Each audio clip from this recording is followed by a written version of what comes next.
আল্লাহর উপর আমাদের যেরূপ ধারণা থাকবে তিনি কি তেমনই আচরণ করবেন? আল্লাহ তাআলা বলেছেন, আমি বান্দার সাথে তার ধারণা অনুযায়ী আচরণ করি। উপরিউক্ত কথাটি আমরা কমবেশি সবাই শুনেছি। এটি হাদিসে কুদসির অংশ বিশেষ।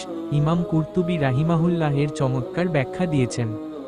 তিনি বলেন, এর 4টি অর্থ হতে পারে। 1. দোয়া কবুল হওয়ার ব্যাপারে আমি বান্দার সাথে তার বিশ্বাস অনুপাতে আচরণ করি। যদি সে বিশ্বাস করে যে আমি তাকে ফিরিয়ে দেব না, তবে সত্যিই তাকে ফিরিয়ে দেব না। 2. তাওবা কবুল হওয়ার ক্ষেত্রে আমি তার বিশ্বাস অনুযায়ী আচরণ করি। যদি সে পুরোপুরি আত্মবিশ্বাসী হয়, তাহলে তাকে ফিরিয়ে দিই না। 3.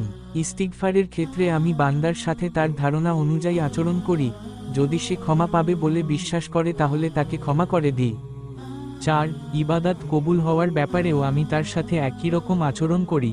সহিহ বুখারী ৭৪০৫, ফাথুল বারী ১৫২৭০। তাই দোয়া কবুল করাতে চাইলে আমাদের উচিত আল্লাহর প্রতি সুধারণা রাখা, যে আল্লাহ আমাকে দিবেনই। আপনি দোয়া করার সময় একবারও এটা ভাববেন না যে আল্লাহ কি এটা দিবেন। মনে রাখবেন তিনি সবকিছুর উপর ক্ষমতাবান, তিনি চাইলে সবই সম্ভব, আর তিনিই তো চাইতে বলেছেন। আমাদের উচিত তাড়াহুড়ো না করে দোয়া করা। দোয়া কবুল না হওয়ার সবচেয়ে বড় বাধা কি জানেন?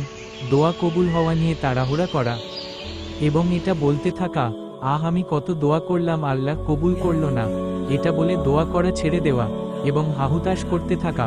অতএব তাড়াহুড়ো না করে আল্লাহর উপর পরিপূর্ণ ভরসা রাখুন, তিনিই দিবেন, কারণ একমাত্র তিনিই দিতে পারেন।